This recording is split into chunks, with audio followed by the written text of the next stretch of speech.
Welcome back to Living in the Okanagan. Today, we're diving into the recent BC elections results, the implication for real estate in our beautiful region, and importance of voter turnout.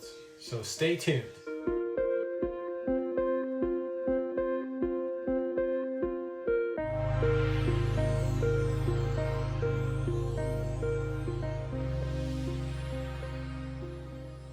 Hello everyone, I am Rico with eXp Realty, and in this video we'll break down the election results, discuss voter turnout, and explore what it all means for the political landscape in the Okanagan and of course BC as a whole.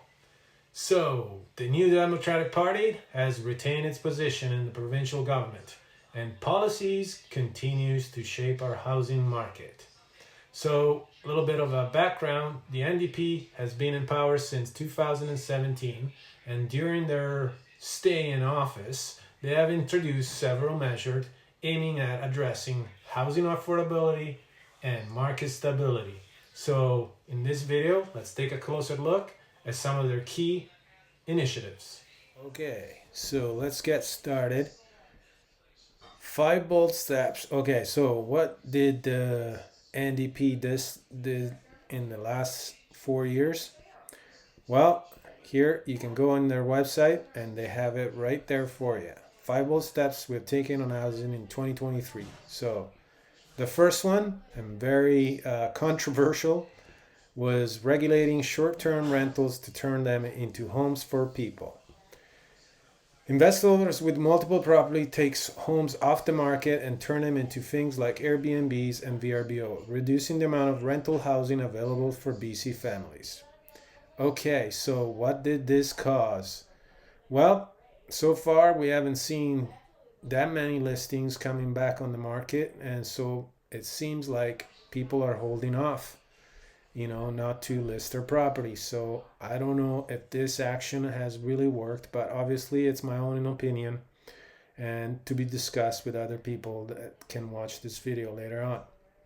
So now they made it easier for cities to build more homes near transit. Okay, so this one is asked to do more with trying to increase the density into the cities. So they're making it easier to build homes and around transportation. So another one was updating the zoning rules to allow for more townhomes, duplexes, and triplexes. Well, we haven't seen any effects of this because it takes a while before any implementation of this magnitude can get really put into action. And so far, having on a single family lot, having four housing, and if it's closer to transit, it could be up to 6 families on one single family lot. My only opinion as a builder would be an increased demand on services like sewer and power. So I don't even know if the grid could take up on all this demand. But anyways, I don't think there's anybody thinking up there. Oops, did I say that? And then helping renters with cost and security. Yes, you offered us a renter's tax credit. Wow, that's great. I don't know how many of you have used it. I hope some of you used it to pay off a little bit of your rent coming up. But obviously rental prices haven't gone down. There is not that many places being rented, and the short-term rentals are not affected in that sense. So I don't know what was the point of all that. The next one is expanding the speculation and vacancy tax. I don't know. I guess we'll have to look at the budget when they bring it out and see if this has generated any extra income. But then the whole question is all about where is that money going to be spent to create more homes. So that's what happened for BC and what's going on with the NDP. And then there's another one to mention is also the home flipping tax that's being implemented on January 1st. and that one is going to be more towards creating a tax for people that sell their home within 1 year. Within 1 year, there's a different gradient. Within 1 year, there's a 20% tax, and then it will lower itself as the times go by. So, okay, enough of that, because I don't want to speculate too much on the benefits. Let's go take a look at the final count. Here we are on election BC, and it seems like we have a turnout of about 2.5 million voters. And here I want to show you the full result, because none of this gets talked about in any other place. But obviously NDPs won with 44% of the votes and managed to win 47 seats in the House. That creates a majority government, but very, very small. The BC Green Party won 2 seats, and then the Conservative Party 44 seats. I just want to point out that independents were at 2.2% of the total voters that vote out. So that's quite a bit of a turnout for independent candidates. So I'm hoping to see more like these results, because then it creates more of a vast,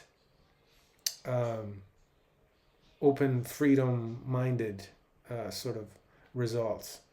Because I was looking at some of the voters some of the independent candidates, and they had some really good points. Let's take a look at I couldn't pull out the voters number, but let's take a look at the past elections. I think this election was 58% of eligible voters turned out, and then it's compared to 53% of the previous election, and then 61% of the voters on the previous election before that. I am not too sure what the full amount of registered voters is, but I can definitely post it in the comments later on. But as we can see, voter confidence or voter turnout has decreased from the 90s, and it's down in the 50s. So I don't know what that says. I mean, all I see is out of 3.5 million people, residents in BC, only 900,000 determine, what was that? Final count.